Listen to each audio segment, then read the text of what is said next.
Yeah. Yes, so Frederick can take it from now. Yeah, I was going to explain that we are going to have some kind of unconference style session. Okay, let me, thank you. Thank you, Tatiana. So hello, my name is Frederick Donk. I'm with the Internet Society. So today we have, indeed, the plan was to have a EuroDiG experiment, and that was to split a room of 100 people in 3 parts and work out different avenues for the Internet of Things. So let me talk to you a little bit about what the plan was, and let's together reflect on what it is what we're going to do in reality. So, talking to so many people is so impressive that I'm losing my control. No, IoT, there are different angles that we feel we should investigate with you. Something that we should know is that there are so many aspects, and it is so complex because there are so many stakeholders. When we talk about IoT, we should not think of devices only, but of a whole ecosystem. It will be just very limitative to focus on the device themselves, which is the top of the iceberg. But you got the cloud, the storage, you got web developers, etc. This is an ecosystem. So the plan today was to walk you through very rapidly through the 3 avenues that we felt would be worth discussing. First, an important stakeholder here, this is industry, manufacturers and IoT suppliers. And we thought we would try to discuss what it is that we think should happen from their side. Manufacturers produce lots of IoT devices. We're talking about more than 35 billion IoT devices by 2020. Those are the last figures. This is enormous. Yet, we don't see many incentives for the time being for manufacturers to include privacy or security. And one of the reasons is, of course, economics. I mean, privacy and security embedded into an IoT device is money. Do they have incentives? So this is a first avenue that we wanted to discuss with you. What do you think would be the incentive for manufacturers? If you take yourself in the shoes of manufacturers, what it is that you would like to address and discuss from your perspective. So that was the first part that we want to investigate. I might give you some avenues later about some of the stuff that we thought of in the Internet Society and refer to some of the guidelines that we have, but that would be for later. The second stakeholders that is as much important, and maybe one of the most important stakeholders, is us, you and us, users. Users, we have this capacity to make our voice heard and say what it is that we want. That would be the user perspective. Again, what it is that the users may want in terms of privacy and security, and also the economics part. Do you believe users are ready to pay a little bit more for security and privacy? This is something we would love to discuss with you. What it is that users may need to really embrace the IoT. What are user concerns? Can we talk a little bit about that? So that would be the second big pillar. And the third pillar would be policymakers. Those are a very important stakeholder. Policymakers can create an environment where IoT devices are just see privacy and security being embedded. But what it is that policymakers and our regulators can do? Are we speaking about regulation? Do we believe that IoT should be a field that should be regulated in the future? I would leave the question open for you to help us answering this. There might be many different ideas on whether regulation is a must or not. What are the dangers of regulations, or what are the good part of regulations? And policymakers, they're not just regulators. They might create an environment where they promote. They promote awareness, they promote a framework where the different actors are invited to include security and privacy. So that was the second big part that we want to discuss with you. So remember the 3 pillars: the manufacturer's perspective, why do I see something with blockchain in front of me? We're not in blockchain. I hope everybody is clear that this is not the blockchain. So sorry, this is the IoT conversation. Thank you. But the blockchain is good too, unless they compete with us. This is a very good session, trust me. So the three pillars are respectively the manufacturer side or industry, users, and policymaker side. I believe I see a critical mass of people in the room. So let me introduce the people who will collaborate with me, and each of them will try to initiate some conversation with you from their own perspective. Peter Koch on my left. Peter is working with DENIC. He's a senior manager with legal expertise, and he accepted to make sure that we can have a conversation on the industry side, what it is that you see manufacturers and IoT suppliers should do from a privacy and security and economics perspective. On my right, I got Tatiana Tropina. She is a senior researcher with Max Planck in Germany. She was versed in security issues, but she would take an overall approach on what it is that policymakers should be doing. What are the incentives for them to move in this space? Is regulation something that should come up first? And many other questions. And then I have here in the corner, I have Jeren Unal, who is working with the Internet Society, and she would drive us towards the user perspective, what it is that users may be willing to do. So we want these sessions to be really interactive. We are limited. You guys can come closer to us. Let's have a conversation, and maybe, if you agree, we could already pick up among you people who want to talk from some perspective. What do you think? I'm talking in real life here because we didn't expect, well, we need to manage how we can do this, but I guess we now have a rule with some critical parts. So what do you think? No? Give me your microphone. So Frederic, do you think that we should split into groups, or can I just pick a couple of people who will have perspective from the policy making and ask them to say something to initiate a discussion? Or user perspective or whatever. So unless there is someone to volunteer themselves to talk about policy making perspective, I know whom I'm going to volunteer here. So are there any people in the room who are involved in the issues of policy making for the IoT, regulation, certification? Andrei. If you feel more comfortable speaking from here, you just take the floor. Okay, thank you, Tatiana. My name is, I will speak louder because it's really strange sound in the auditorium. My name is Andrei Kolesnikov, and I'm a director of Internet of Things Association in Russia. And we do policy making, we do regulations, at least we draft some kind of basics for the people who make decisions, for the operators. And also we spend a lot of time over the standards, market research, etc., etc. So basically the whole scope of the IoT is covered in my daily job. And I'd like to make a few important things about the IoT. First of all, about the IoT market. The majority of the IoT is missing I. It's not internet-connected things. This is used in logistics, manufacturing, transportation, environmental monitoring, industries, etc., agriculture, and these applications are not connected to the internet at all. I mean, this is IoT without the internet. And it's about 90% of the market. Well, in America, it's a bit less because there is a end-user applications blooming. And in Europe, it's also has some implementation in terms of end users.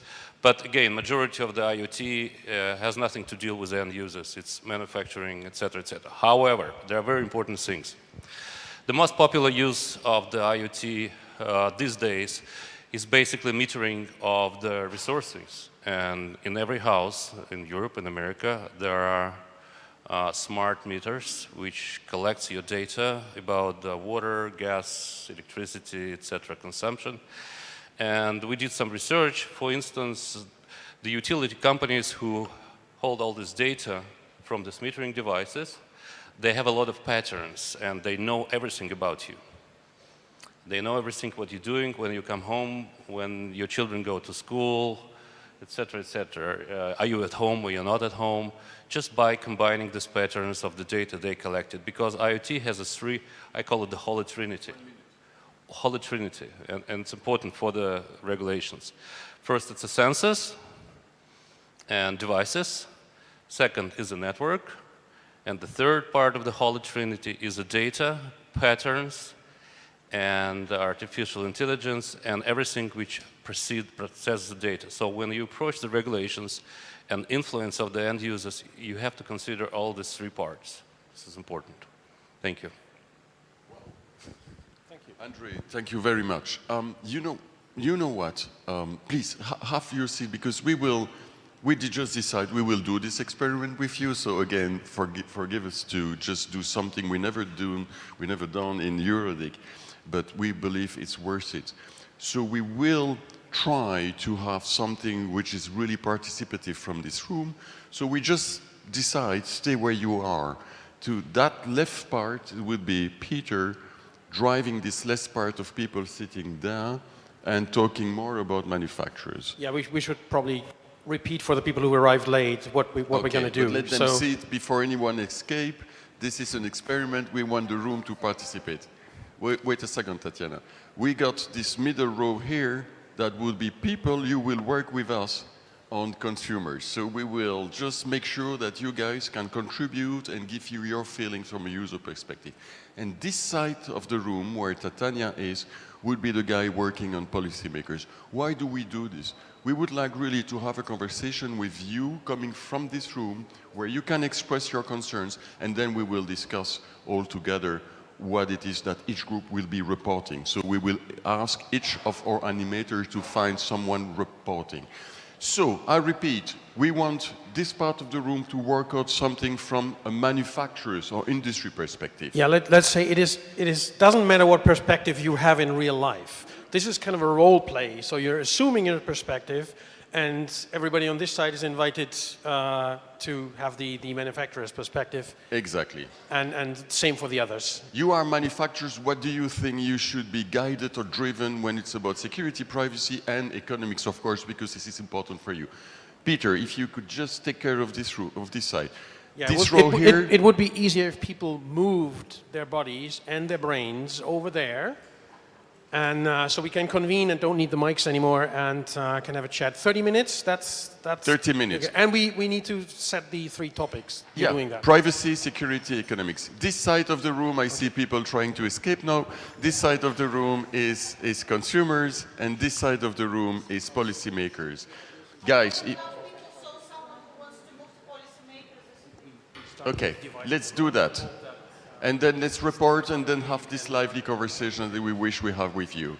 And all of this under the bienveillance of Susonia, who will be the one who will try to summarize all of this at the end. Thanks a lot already.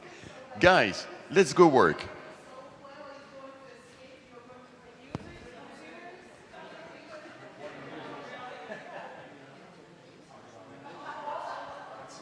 How big the groups are?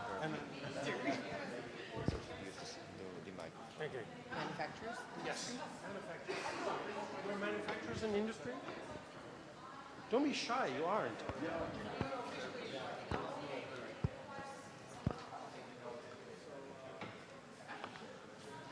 Yeah, that's it. Can we invite you to participate? Yeah, that's it.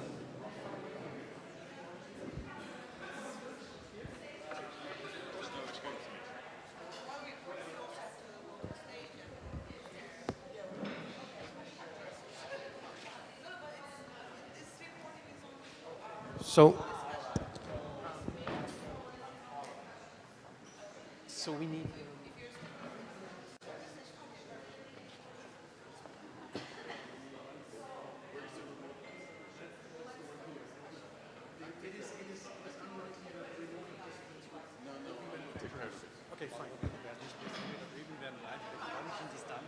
Bitte? Ja, das macht den Sound besser. Okay. So, folks, can we move a bit? No, we need to back up here. We need to be close to the remote moderator and a bit farther away from the others because we interfere, obviously. Are you able to move a bit? Okay, so let's go here. And then we try to not make too much noise and get the things here. So, how many? We seem to be a small group, which is good. Are you joining us? Great, that's good. Yeah, I already have one. Okay. Yeah, fine. Okay, so this is a small group. And yes, so really small. So the idea is to, so first of all, I'm Peter Koch, like Fred introduced. I do work. Okay, fine.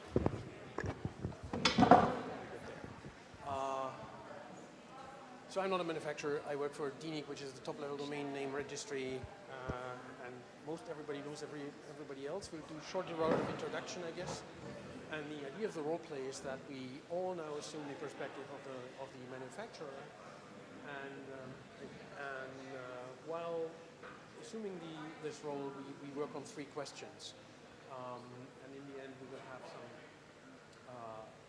some general assembly again, and we go through the topics with the added perspective of every one of these 3 groups. And the 3 topics are privacy, security, and economics.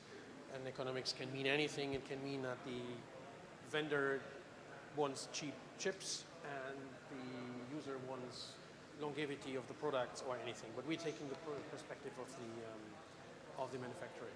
So we have about 30 minutes, and we have a reporter. Yes, that is the reporting for the. Yeah.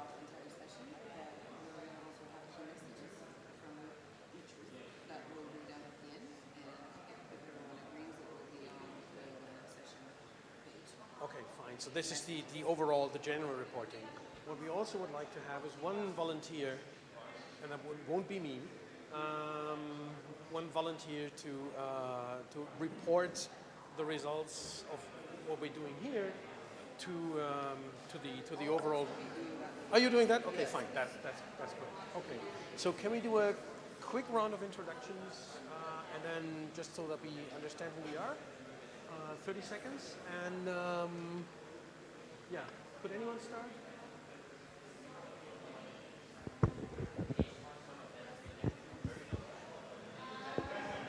Like, I don't really know what's happening. No, my goes for remote participants.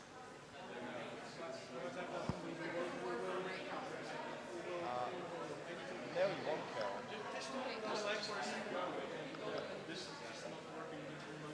Because actually, right.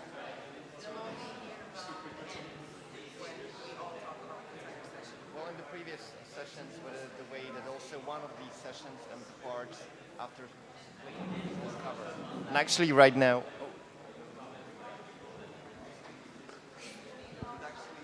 Hello. Hello everyone. So you can start. I will pass for the first one. Okay. So my name is Antonio from Portugal. I'm mostly a technical person. Oh, it's just in orange to have a stick, which is okay. So I introduced myself already, and yeah, I am a technical person doing a bit of policy and pulling some strings in IoT, but I don't touch systems so much. So not really manufacturing at all. My name is Jacques Picklinger. In an earlier life, I was working with ABB in that company, and now I'm in a business association of large Swiss companies where we tackle, in particular, also digital issues. I'm Susanne Herring, reporting on the session. I'm also on the executive committee of Southeastern Europe Dialogue on Internet Governance and Youth IGF Turkey. Okay. Urs Effenberg Switch, head of the .ch registry in Switzerland. I'm not a manufacturer and have nothing to do with IT yet. Marco Wright, NCC. I also don't build stuff like Untitled Chapter. My role is pretty much the same as you. I know about technology to communicators. I'm Rosie from Romania. I'm from, I wear three hats. I came here as an academic, funded by Association for Progressive Communications for this presence here. And I'm interested in IoT because we have a family business dealing with environmental friendly lighting and intelligent planning, light planning. So IoT would be a topic that for the future. I'm just listening. You still can say your name. Just say your Yeah, apparently we're all listeners. My name is Andrei Kolesnikov.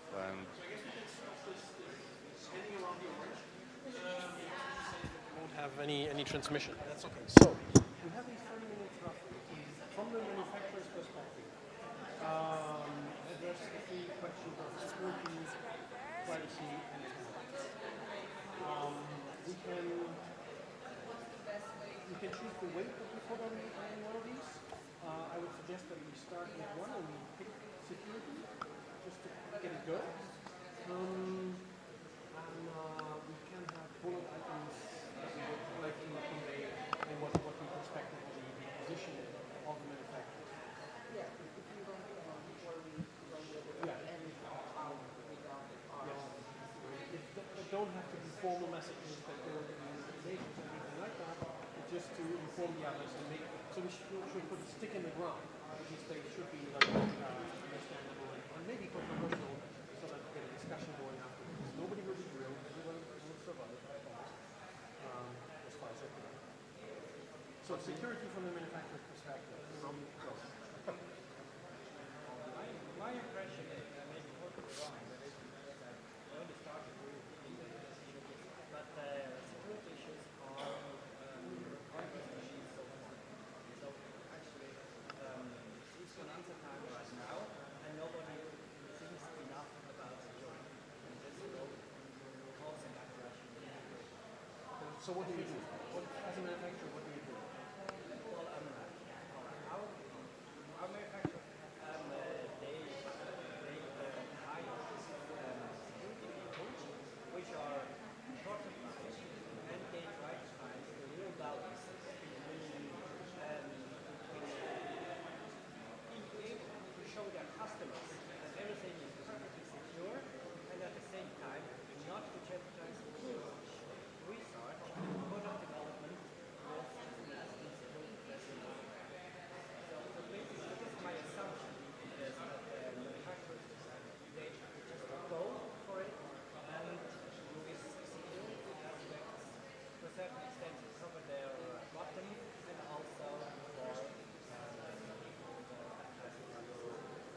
Thank you. I'll maybe just make 2 comments. Thank you for being the first person to throw things in the room. That's perfect. When you said covering the balance and so on and so forth, which is probably something many people agree, but we are doing this from the perspective of the manufacturers, and we would rephrase this in the report. So that a third person approach, let's have a first person approach on things. But thank you so much. Mark, what's next? I don't agree. As a manufacturer, I would simply, I wouldn't dare to sell you insecure products, right? Dear customer. So basically, trust me that I produce secure stuff. I know what you want, and I know what's good for you. So a few things from the manufacturer point of view. First of all, my security bodies are certainly has to be supported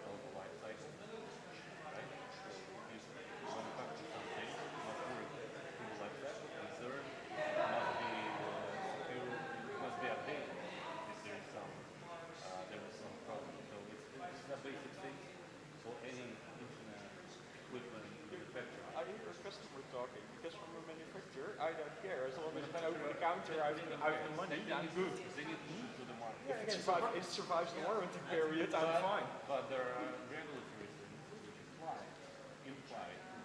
This whole regulation this is an innovative sphere. The regulators are stopping us from developing new products and helping the customers. This is bad. All I want to do is we push don't want more security. product. All I want to do is push more product. As fast as possible. If I can sell the next product next year, fine.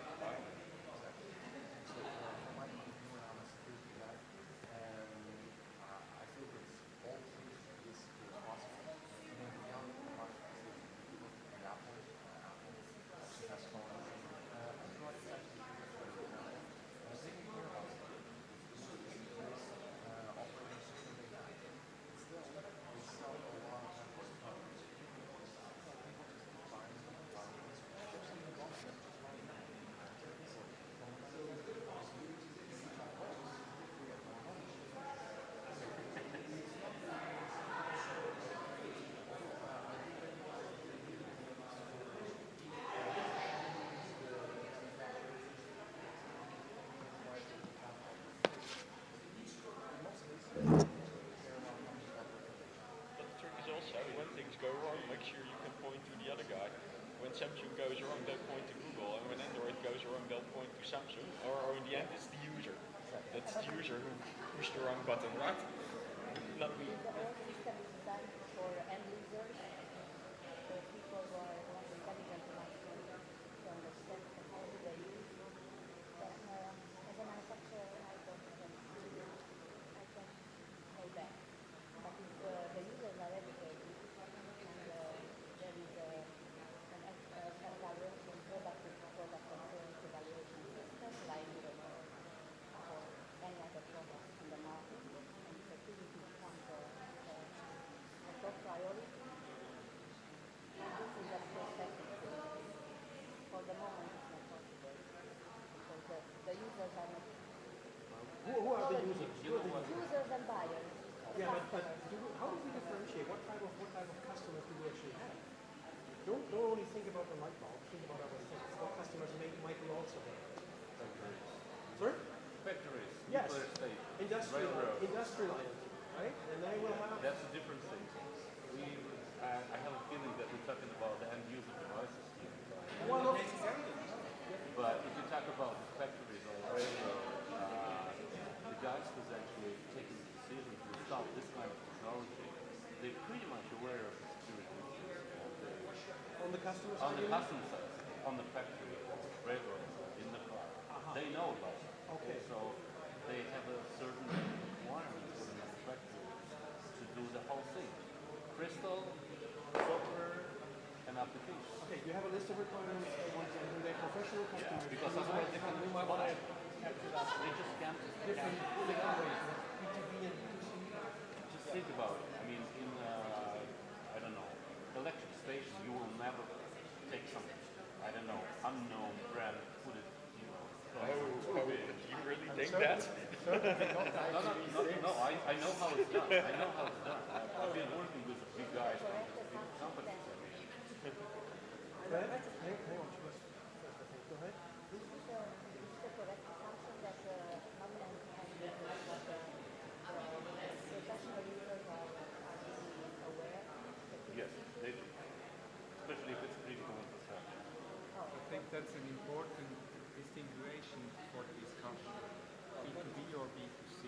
But if we have modern costs, it's also a question on manufacturer side. Differentiation between a large manufacturer and small manufacturers. I said it all the times when I was in ABB. There was such a stringent methodology to be followed anything global. And in this context, some gates you had to pass, and one of the gates was security. And if you have a sound product development methodology, then you necessarily have high expectations of security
shareholders, they want profit.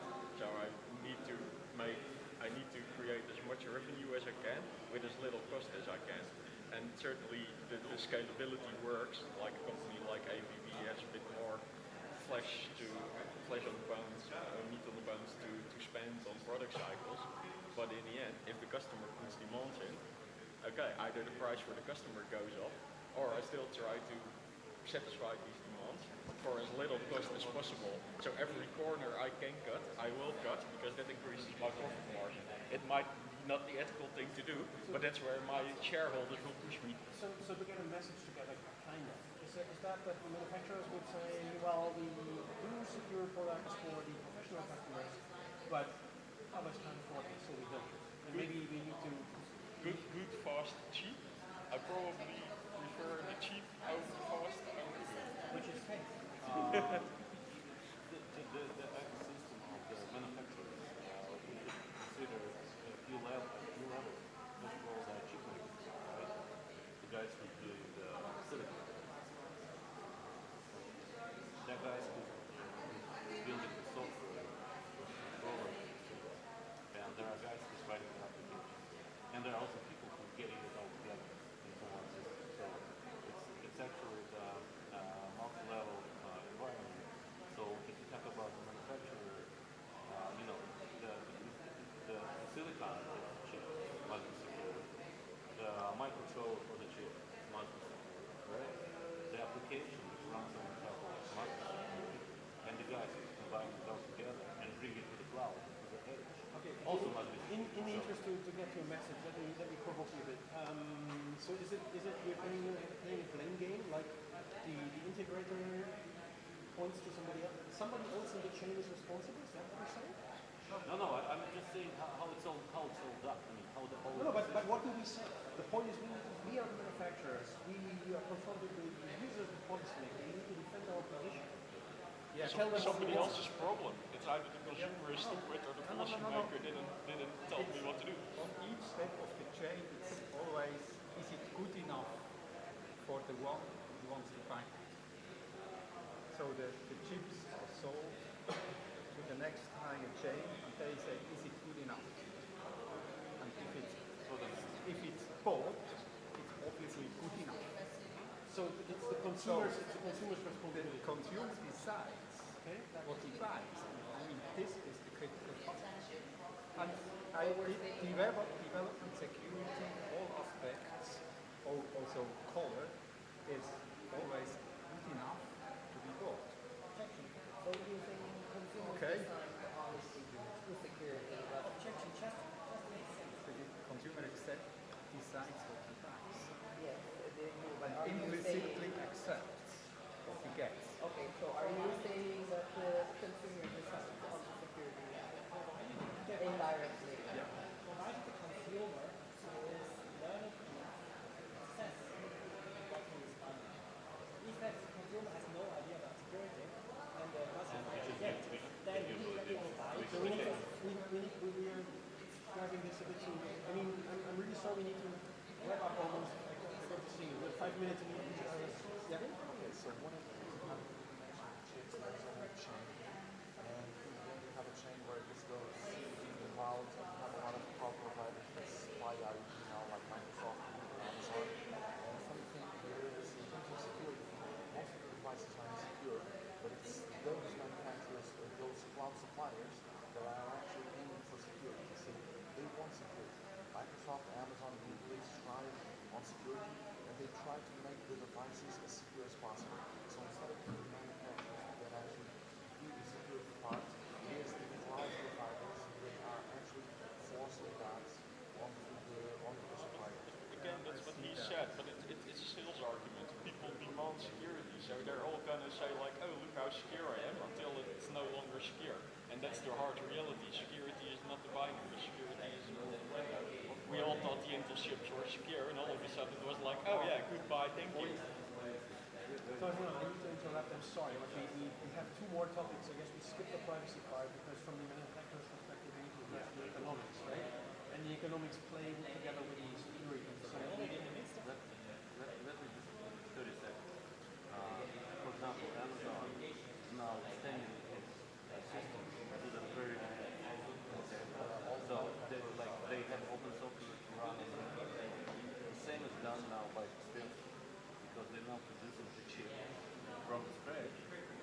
microcodes and operating systems, especially for the factory and critical environment. I mean, this is a secure approach from the scratch, okay, to the whole level. That's it. Maybe we can, so I have two more, and then we need to take on the security part and really get to it. But as of May 25th, privacy is also an economic decision. Putting privacy at risk as a manufacturer is now is a business risk because it's an economic decision by the regulator. If I screw up privacy, I'm bleeding money. So it's a compliance. But that's basically forced on me by the regulatory environment that pushes privacy into the economic business risk. Did you capture anything of that? And then, once again, when you talk about the cloud, I think it's also a question how big you are. A company like ABB runs its own cloud for customer IT. It just doesn't want to depend on others, but they have their own cloud. And then therefore, it's once again, it's a question whether you are big, you can have that economic means, then you're getting money. When you have the economic means to make your security or whatever aspects cheaper.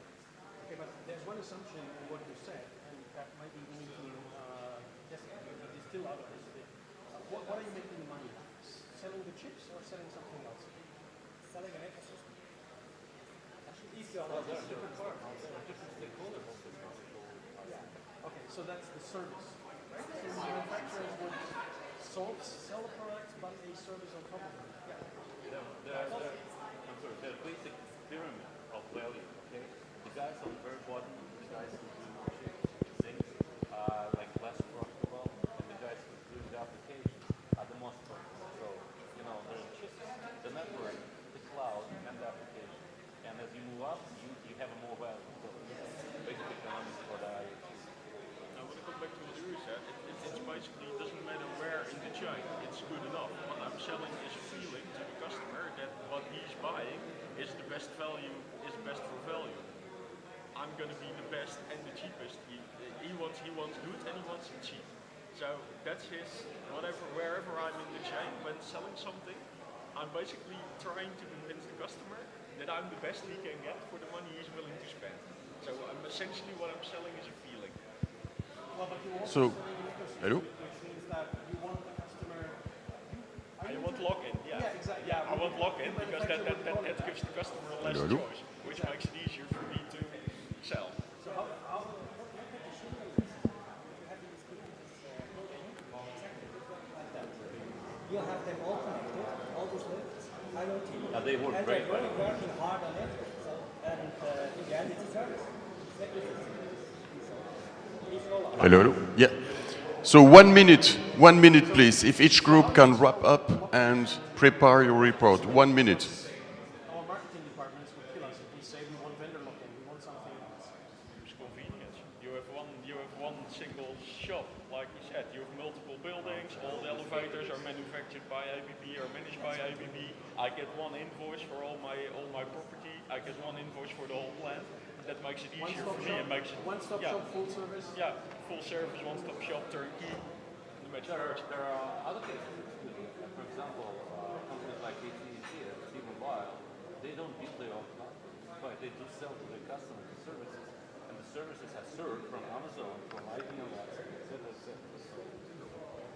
So it's the point of sale. It can be different. We have 2 more minutes maybe. Yeah, please read what you have. Okay, but just before it's going to end up 5, so we can only choose 1 or 2 out of the ones that we. No, I guess we can do it. The main goal and interest is to push most products, regardless of security aspects, economics triumph over something. After GDPR, privacy, Okay. security. Ladies and gentlemen, if you could wrap up, please come back. Thank you very much, Peter. If you can come back, thank you very much. So, Microchip to the software to ensure security, manufacturers need to produce every layer. okay. Yes, please. Thank you. Thank you very much. Thank you everybody for participating spontaneously. Good. That's great. So thank you very much. Let's reconvene the broad session. Yeah, you need. Thanks, guys. If everybody can join back. I know it's difficult to break conversation. but let's do that. And I want Peter back, actually. Peter. herding cats here. Herding cats. So, thank you very much for playing the games. I mean, I know for some of you, it might be a challenge to represent a group that you were not supposed to be in because of your actual capacity, but that was a little bit the objective of the game and the reflection. So what's the plan now? We will ask each of the group to report from their perspective, manufacturers, users, and policymakers. Each of them will give us their thought about what it is that they think in the three matrix issues that we present to you: privacy, security, economics. And then we will have a broader conversation, and it will be interesting to see what one group is asking the others and have this conversation from here. Who want to start? Who is the group who want to report first before I decide? You are users? The manufacturers were there first, so we need to start. Okay. Please report. Thank you. Introduce yourself and report. I'm Susanna Herring. Main goal and interest is to push most products, regardless of security aspects. Economics triumph over security. After GDPR, privacy and security is an economic consideration. Security is a feeling to be sold to customers. Security is mainly the consumer's responsibility. Security has many layers, starting from the microchip to the software. The way to ensure it, manufacturers need to produce every layer. So security and economics were very intertwined in our discussions. Exactly. Wonderful. Thanks a million. I mean, it's already a very good start. So listen, users, you have heard security is your own responsibility. I believe we will have a very interesting conversations. Who come next? Mark, please. Who do you represent? I guess government, am I right? Yes, Okay. yes, thank you. Good morning, everybody. And yes, I'm Mark Carvell. I'm from the UK government, the Department for Digital, Culture, Media and Sport. So we lead on the whole digital strategy for the UK. And we support an IoT research and development program with a lot of projects that are going on in the healthcare sector, transport sector, and so on. So now we've had a quick brainstorm, so we've assembled a few points coming at this from the policymakers' perspective. First of all, we talked about the importance of governments engaging with business, with standards bodies, with users, and also the public authorities. And I mentioned just now in the UK case, the health authorities, and also city planners, smart city projects and so on. IoT is going to play an important role in that. Some governments, we heard, do not do that. They pursue their own track without that kind of outreach, which other governments feel is vitally important to ensure that we understand how the technology is developing and the kind of challenges that policymakers feel the developers of these technologies should take into account. And these include security, data management, transparency, ensuring that people have skills to be able to use these technologies, and also the importance of the broadband network infrastructure being able to sustain the growth of these technologies, which are going to create they're disruptive technologies. They're going to create a whole new approach to the digital economy that provides growth opportunities for business and enhancing the welfare of citizens. So we talked about that. On standards,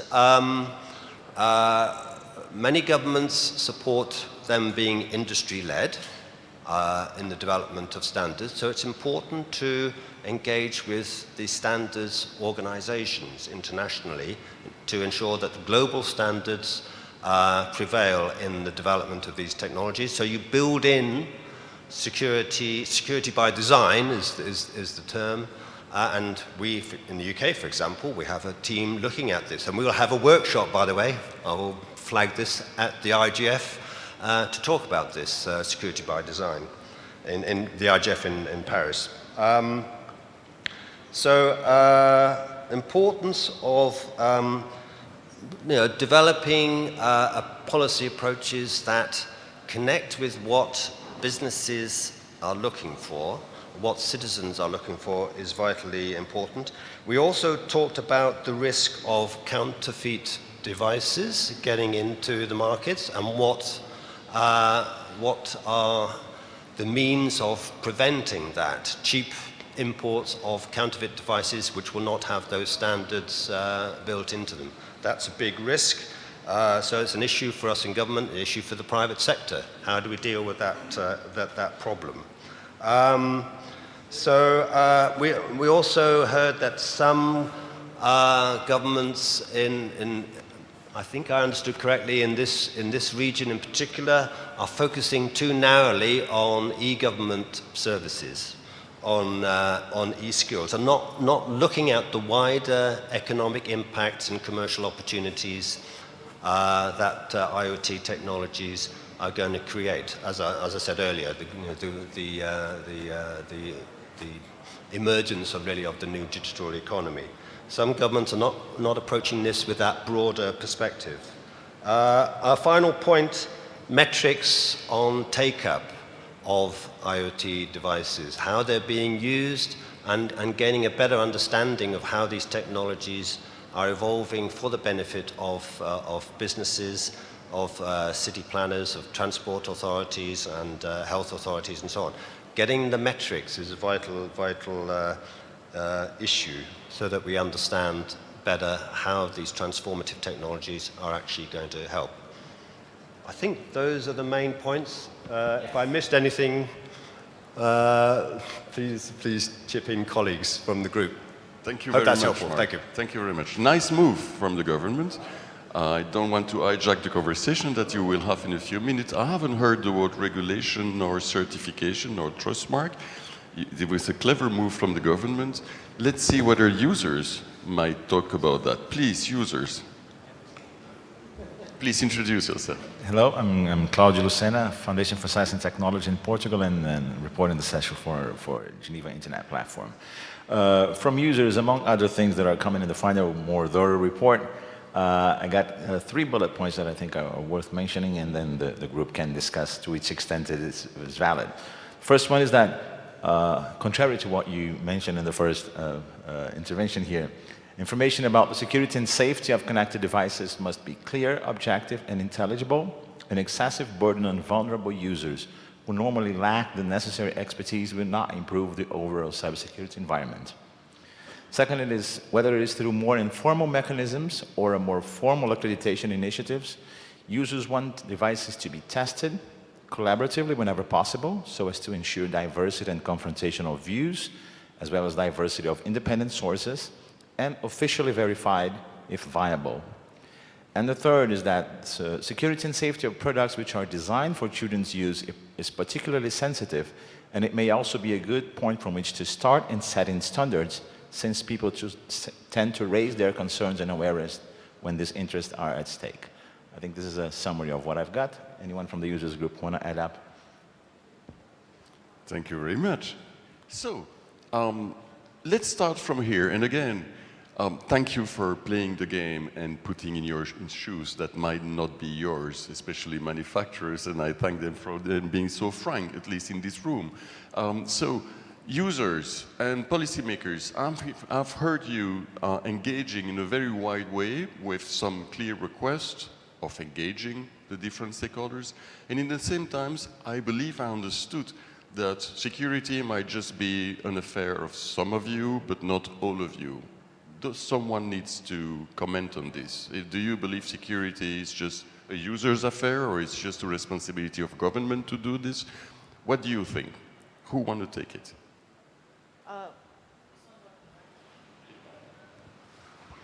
I would really like to listen to, second this question, and if there was some statement that security is user's responsibility, right?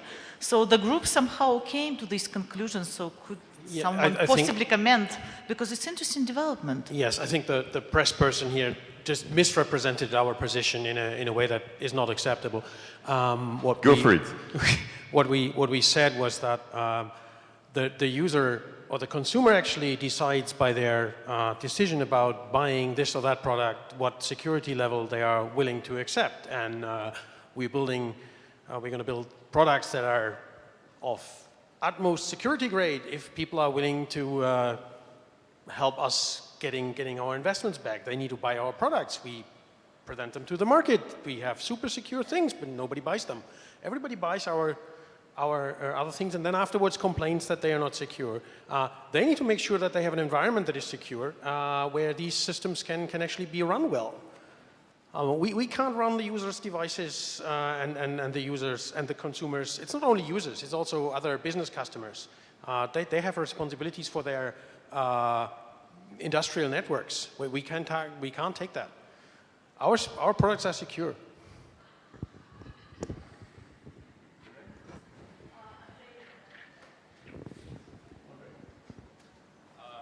I'll give you one example just about the trends in my homeland. Yeah, there is an issue with the security with IoT, and the regulator is highly aware of it. And the way they think they can manage the security risks is to imply certain regulations to the vendors of the IoT devices, services, and applications. So what they think is that, okay, the device must be identifiable. It must be clear who is the manufacturer. It must be clear who is the network provider. It must be clear what is the application the user uses. In general, in Russia, traditional approach, like all the citizens are little babies, and the big boss and Tsar knows, what's best for them. And but it's not only for Russia. I mean, it's you can see it on the trends in certain European countries and elsewhere. So this is a role of the government to, make sure that the vendors who's pushing stuff on the market kind of certified and traceable and, clear who the guys are. So that's one of the approaches to the security from the regulator point of view. Very quick question to maybe amp up the discussion. You said that you have secure products nobody's buying. And I mean, whose responsibility should that be to make sure that they know that it's actually secure and it's good for them? Because we were having a discussion as users, and the biggest problem is still awareness. They think the information given is too complicated, they cannot understand, and the majority, vast majority of the people representing users, they said that they are willing to pay more for secure devices. They just don't know, so there's some sort of lack of information on consumer side. So who is to provide that information? Just a question.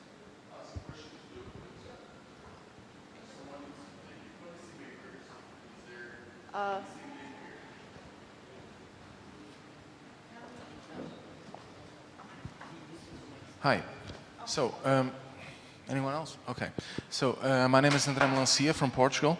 I want to give an example to explain this. So, everyone has internet at home, and you buy internet from a service provider. It's a service you pay every month. And you have customer premises equipment, which you have no idea who the manufacturer is. The service provider provides you with the equipment, provides you with the cables, provides you with everything, and you just assume it is safe. Because if it isn't safe, it's the service provider's fault entirely. So the full stack of the problem is at the service provider. That's who you pay money to. With IoT, the trend is exactly the same. So nowadays you have a lot of cloud services from Google, Amazon, Microsoft, a lot of other providers, and they are aiming at full stack as well. They don't actually sell you the devices yet. they might do that in the future, but they do supply all the firmware and all the software that goes into those devices. So in the future, they will be the ones that receive money from you. They might be the ones that are actually responsible for the full stack of security that you have in those devices. Marco, Anyone you were else? the next. We have the intervention from Marco. Yeah, I'm hiding behind the pillar Marco, RIPE NCC. I think it's a bit of a fallacy to assume that the consumer is willing to pay more because it's more secure. Maybe in this room because we kind of know what we're doing. But the guy on the street really is only buying decision, is going for the bottom line. You can try, you might get the niche of the market, but the biggest market share is still just deciding on price. And I don't think that unless you create a level playing field by regulation, there will always be somebody that's going to be cheaper and less secure, but that's the one people will buy. Do you want to react on this? This is a fair point. Do you believe consumers are driven by economics? Do you really represent users in this room, as per Marco comments? I mean, do you believe users are willing to pay a little bit more because they care about the security, or they just want to buy the lower, cheaper cost? Olivier. Thank you. Yeah, no, it works. It's Olivier speaking. Yes, I think that unfortunately Marco is correct. There is certainly a lot of price pressure on having cheap IoT devices.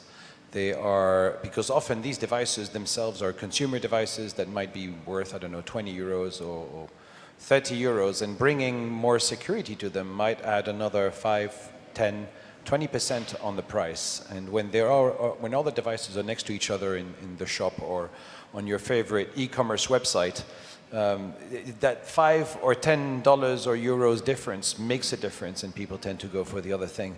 So unfortunately, I think that there is certainly a education that needs to be undertaken on the end user, and using very simple messages such as campaigns which show a house with the door open and say, would you leave your house like this during the day, because it's as simple as that. It's just the fact that the door is left open or there's no lock on the door.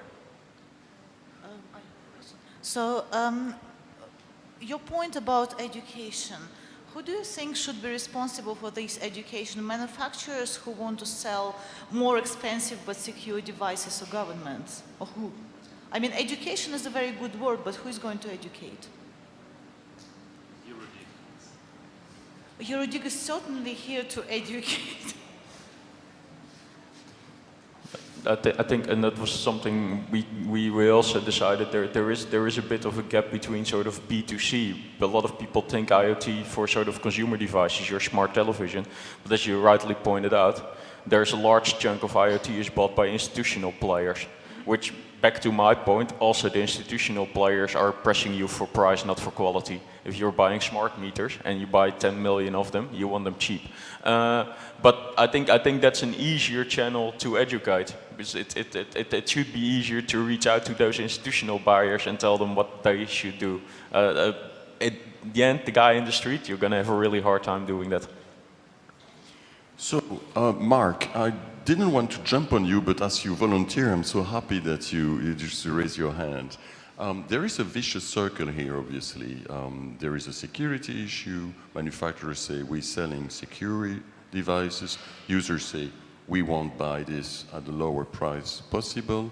So should the government be the one who cut the vicious circle and protect consumers even against their will?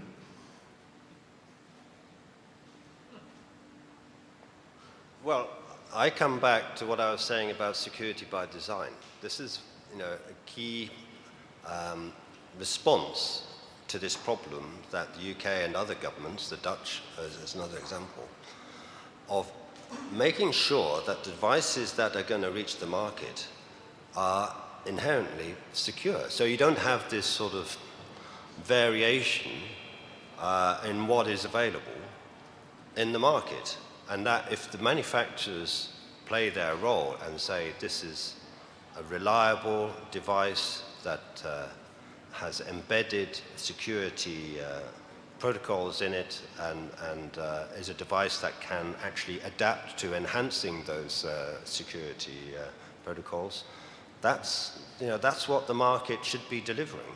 So I think that is the approach from the policymakers to deal with this issue. The problem is, bad stuff getting into the market, as I said earlier before, about counterfeit products coming from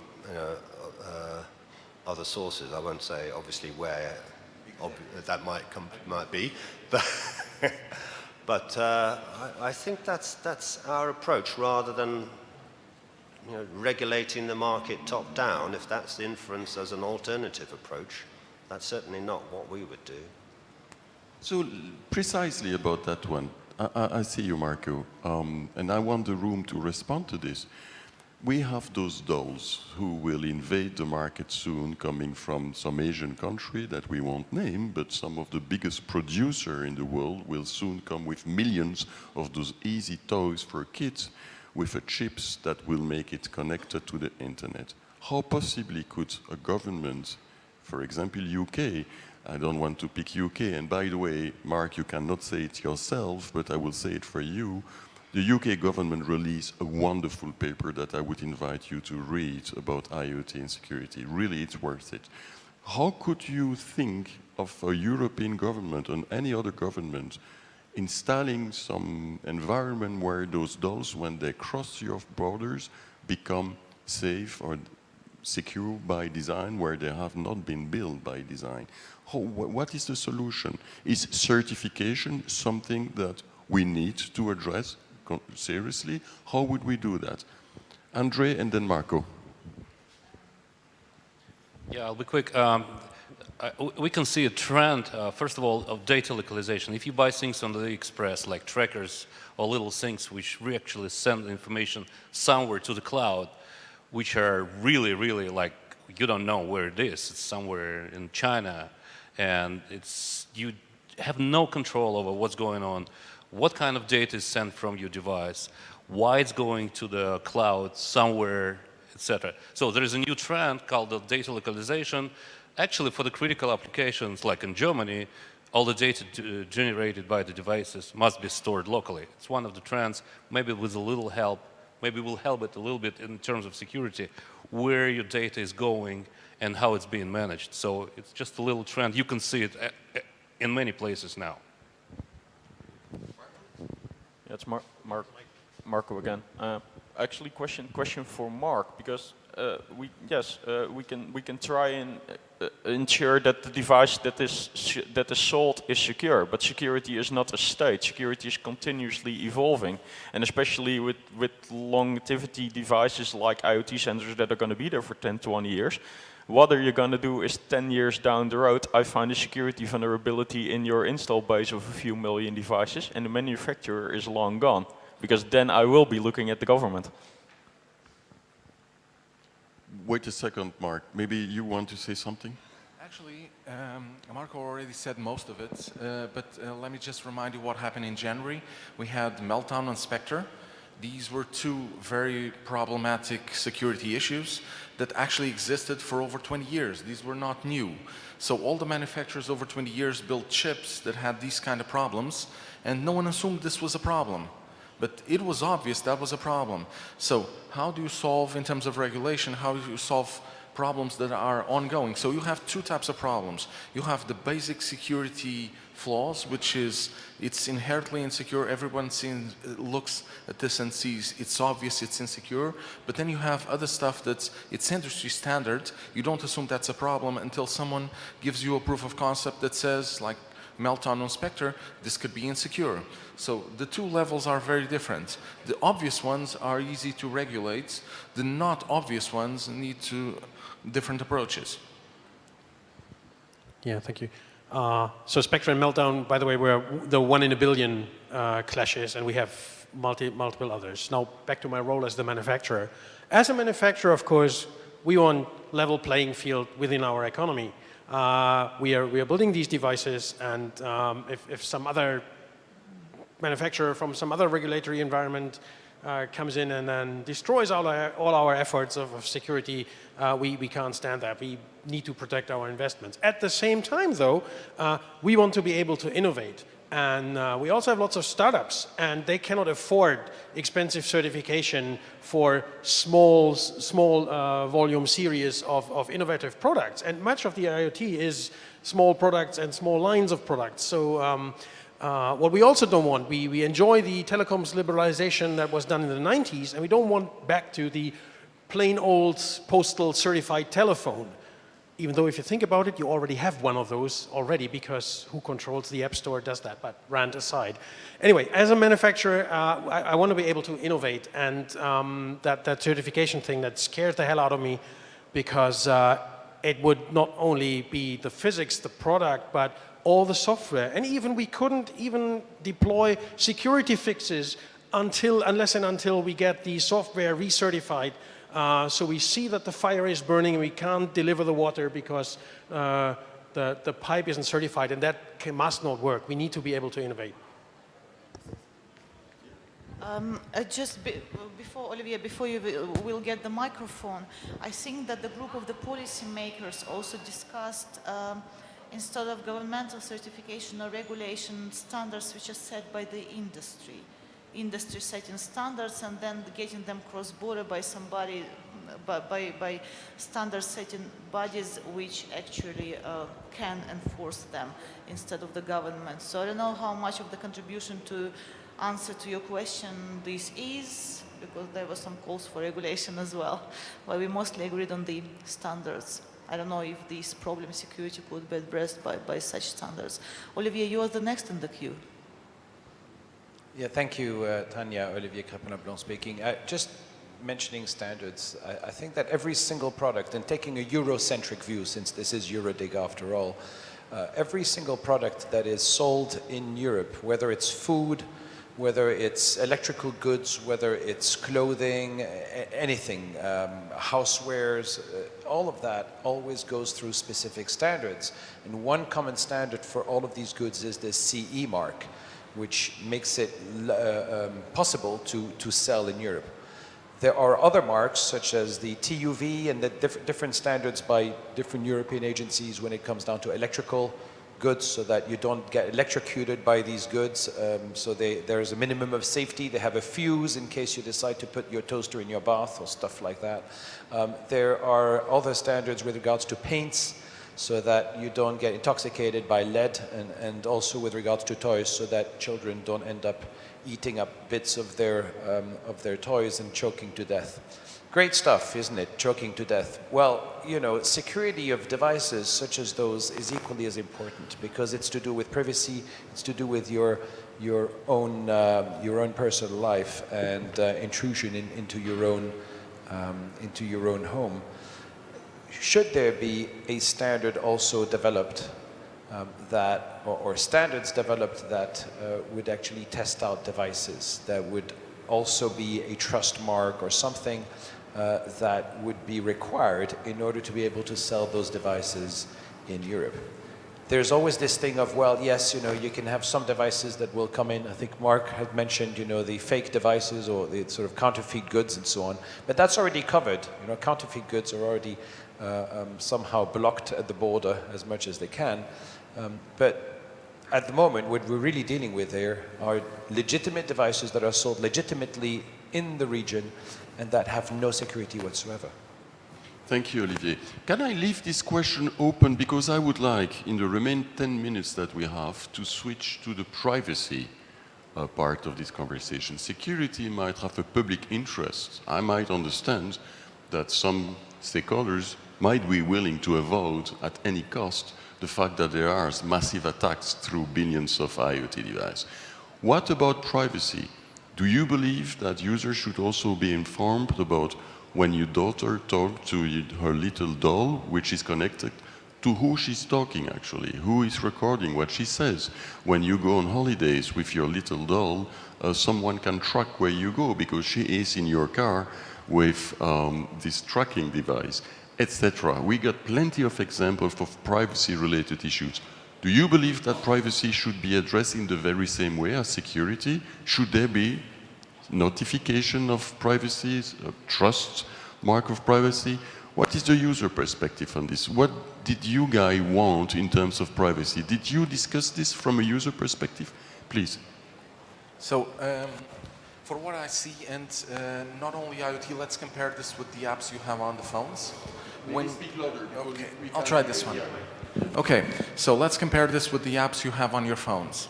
So one of the things that happens is when you install an app, you assume that you have a list of all the things they're going to use with your information, and you have to accept that. With IoT, you usually don't have that kind of situation, but they do have some disclaimers on paper that usually include that information. So let's imagine if you have one of those cloud services, you have a doll, the doll connects somewhere to the internet, and that actually tracks your location. I'm assuming that at the very least, that doll must have a piece of paper that says this is going to happen as well. If they don't, that becomes a legal issue. If not, the people are just accepting what's in the paper, whether they understand it or not. And that is one of the major issues. Even if that is on a piece of paper, many people do not understand the full consequences of giving that information to someone else. Thank you very much. Someone else on privacy? Does it matter for you? Should the governments do something? Andre. I'll just repeat what I said in the beginning. There are not necessarily devices which are like IoT of your own. There are things like meters, video cameras, door locks for the big houses, etc. And this is very important that, for example, the European Directive on the privacy says that it's not necessarily the personal data. It might be data which derives through the patterns collected by other things. So basically, in terms of legal protection of the privacy, it's already there. Yes, it's in the European Directive number, whatever, I forgot. So it's important to say that it's not a new thing. But I don't know if companies bind to this directive and do the things appropriately. I'm not sure about it. So do you guys feel protected already from a privacy side? Do you feel this is okay? Anybody? Policy? Industry? Users? You happy with what we have as legislation, or you don't care, as Andre said? Mark? Well, we shouldn't be complacent from the policymakers' perspective. We have to look at, I mean, I mentioned healthcare sector, for example. There's a project under IoT UK relating to devices which monitor dementia patients, and that data is relayed, the movements of the patient, how the person is behaving, living at home, but with that condition. It's relayed back to the clinic. How is that data protected? And we now have the GDPR, and so that's going to be very applicable. But it's this is an issue which IoT brings into sharp focus, no doubt about it. And children, the point made about children's toys and so on, is a very valid point. So it's we in government are very mindful of this, and we will be we are examining the implications, whether the existing regulation is sufficient or needs to be adjusted in some way. So, Mark, I'm sorry, a question from me. So there might be a point where policymakers realize that privacy regulation is not actually technology neutral or layers of technology neutral, and there might be a need for additional regulation just because there is IoT. Am I right? So the existing regulation will not be enough. Hypothetically. I don't know. I mean, yeah. We have to examine that, whether the existing regulations are going to be sufficient. I don't know. I mean, we would not like to see, a non-technology neutral approach be taken, but we have to look at it. Yeah, that sounds sensible, actually, and this is why I was going to ask if you would recommend anyone to do this, but you already took your place. Nigel. Yes, thank you very much. Nigel Hickson, ICANN. I mean, I think this question has answered the previous question to an extent. And, in years to come, we might thank the European Commission for the GDPR. We might not be on our feet cheering at the moment, but we might well thank them for the GDPR, because surely what will happen in the future is that product manufacturers will have to take this into account. Otherwise, these products will simply become sensors or whatever that don't have some sort of mechanisms built in when they're used in a particular way, and medical ways that Mark was talking about, or other ways in which personal data is being protected. These devices will not be allowed in the marketplace. I mean, governments will stop them being used in the marketplace because they will not be compliant with the law. And I think that will have to be addressed. Thank you. I agree. Thank you, Nigel. Marta from Edno, you will be the last one to speak, I'm afraid, because we are already close. So please, you're the last one. Thank you very much. I will try to be very short. You already introduced me. Thank you. So I'll skip that part. Just to mention the Commission proposal that is now being discussed by the Parliament and will be by the Member States on certification for cybersecurity products. It's still open how it's going to turn out to be, but it's a process of certification for cybersecurity that may actually deliver part of the answer. The point, as it was being discussed now, is that all these certifications are becoming much more complex. So as Olivier said, we have many certifications for many products, but now we have issues that are of the competence of sectoral regulators like the Iot, because there's a very hard procedure currently for the certification of medical devices, for instance, and this has to be taken into account in the certification of the whole product, because you don't only have the connectivity issue, but you have the product itself. So the whole process is very complex. I think that the procedures that we had before need to be revised, and you need to have much more industry and experts involved in this to make sure that we actually manage to come up with something that really responds to the user's rights and can ensure that people trust the products, because if people cannot trust the products, they won't use them, they will not take up, and they cannot reap the benefits of the new IoT services.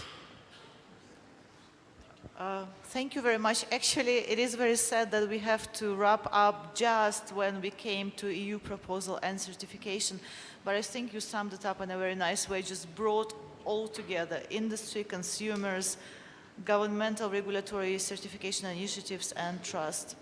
And Thank you very much. I mean, what you see, what we discuss here, and thank you again for playing this with us, is what's happening in the real life. We don't know everything, but I believe we have strong feelings and principles that we want to bring. So please be the ambassadors of this whenever you go out in your capacity and also in your user capacity.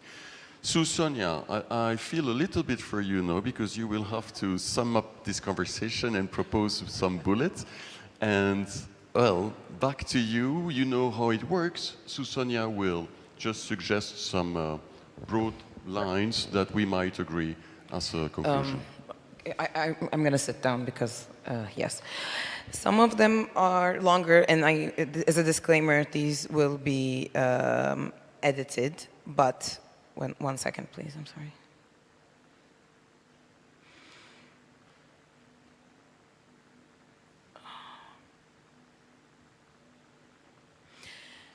Good privacy standards embedded in IoT devices render projects expensive, and manufacturers currently lack incentive to adopt them, compromising commercial viability. And by the way, this works. If anyone opposes one of these messages, please just raise your hands.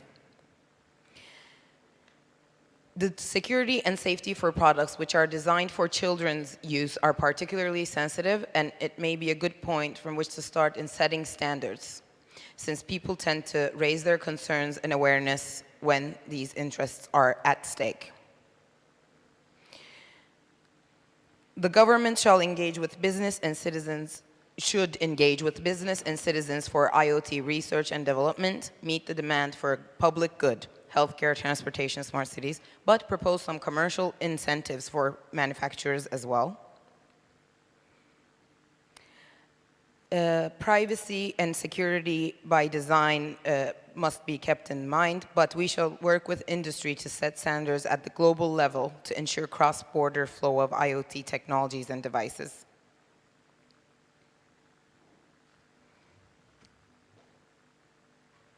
and that's it.